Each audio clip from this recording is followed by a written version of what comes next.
আসসালামু আলাইকুম ভিউয়ার্স, আশা করি সবাই অনেক অনেক ভালো আছেন। আপনাদের জন্য নতুন একটি অস্থির ভিডিও এডিটিং টিউটোরিয়াল নিয়ে চলে আসলাম। এখন থেকে আপনি চাইলে আপনার যে কোনো ফটোকে 3D সিনেম্যাটিক ভিডিওতে কনভার্ট করতে পারবেন, যেমনটা আপনারা স্ক্রিনে দেখতে পাচ্ছেন। আর এই কাজটি একদম ফ্রিতে এক ক্লিকে আমাদের মোবাইল ফোন দিয়ে করা সম্ভব। সো এই নতুন এডিটটি কীভাবে করতে হয় সেটাই আজকের ভিডিওটা সম্পূর্ণ দেখলে শিখতে পারবেন। খুবই ছোট্ট একটা টিউটোরিয়াল। সো রিকোয়েস্ট করবো সম্পূর্ণ ভিডিওটি দেখে আপনারা এডিটটা শিখে নেবেন।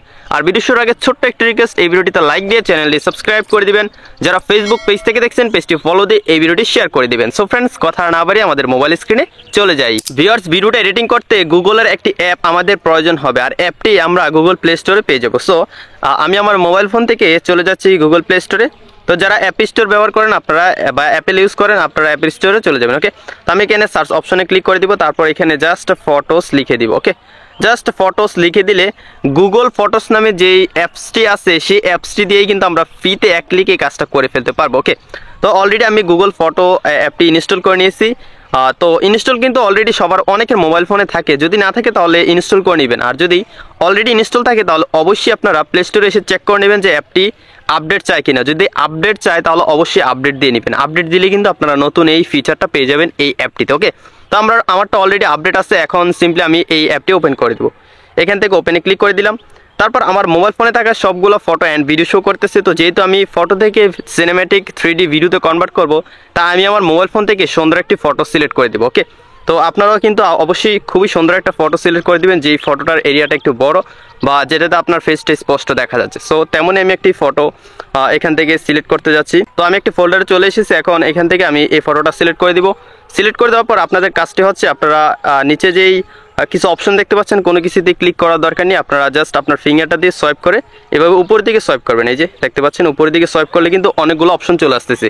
সো এই কাজটাই কিন্তু আপনাকে করতে হবে। তো সিম্পলি আমি জাস্ট উপরের দিকে এভাবে টান দিব। টান দিলে অনেকগুলো অপশন আসবে। এখানে দেখতে পাচ্ছেন সিরিয়ালে কিন্তু অপশনগুলো চলে আসছে। তো এখান থেকে আপনারা একটু সামনে আসলে দেখতে পাবেন ক্রিয়েট নামে একটি টুলস আছে।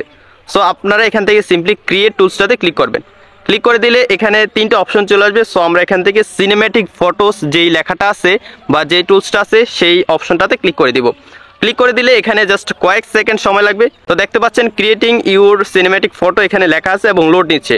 আর এই কাজটি করতে ইন্টারনেট কানেকশন প্রয়োজন হয়, অবশ্যই আপনার মোবাইল ফোনে ইন্টারনেট কানেকশন প্রয়োজন হবে।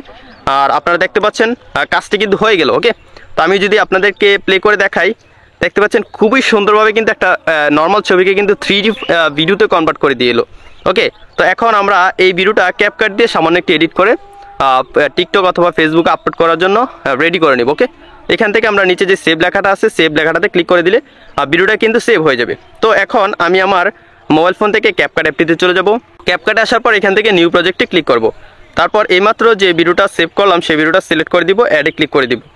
ওকে, তো এই ভিডিওর স্পিডটা একটু আমরা বাড়িয়ে নিব এখান থেকে। সো ভিডিও লেয়ারটাতে ক্লিক করব, তারপর নিচ থেকে স্পিডে ক্লিক করে নর্মালে ক্লিক করবো, এখান থেকে একটু বাড়িয়ে নিলাম। ওকে, তো আমি একটু বাড়িয়ে নিলাম। এখন আমাদের ভিডিওটা দেখতে আরও বেশি সুন্দর হবে।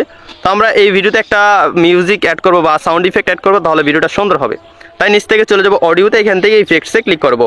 তারপর আমরা ট্রেন্ডিং ইফেক্টগুলোতে আসলে বা সাউন্ড ইফেক্টগুলোতে আসলে এখানে আমরা ফু নামে একটা ইফেক্ট পেয়ে যাবো। সাউন্ড ইফেক্ট একদম প্রথমেই রয়েছে দেখতে পাচ্ছেন। সো আমি এই ইফেক্টটা ভিডিওতে অ্যাড করে দিলাম। তারপর এই অডিও লেয়ারটাতে ক্লিক করব। তারপর নিচ থেকে আমরা চলে যাব স্পিডে, এখান থেকে আমরা স্পিডটা মাইনাস করে দিব। সো এখন কিন্তু আমাদের ভিডিওটা রেডি। তো এখন আমরা ক্যাপকাট থেকে ভিডিওটা সেভ করার জন্য উপরে 4K কোয়ালিটি সিলেক্ট করে আমরা এই এক্সপোর্ট অ্যারোতে ক্লিক করে সেভ টু ডিভাইস ক্লিক করে দিলে কিন্তু আমাদের এই ভিডিওটি গ্যালারিতে সেভ হয়ে যাবে। ফ্রেন্ডস, একদমই সহজে কিন্তু আমি আপনাদেরকে শিখিয়ে দিলাম কীভাবে মোবাইল ফোন দিয়ে ফটো থেকে 3D সিনেম্যাটিক ভিডিওতে কনভার্ট করতে হয়। যদি আজকের ভিডিওটি ভালো লাগে অবশ্যই লাইক সাবস্ক্রাইব করে দিবেন। যারা পেজ থেকে দেখছেন পেজটি ফলো দিয়ে এই ভিডিওটি শেয়ার করে দিবেন। সো দেখা হচ্ছে পরবর্তী ভিডিওতে নতুন কোনো টিউটোরিয়াল নিয়ে। ততক্ষণ সবাই ভালো থাকুন, সুস্থ থাকুন, আল্লাহ হাফেজ।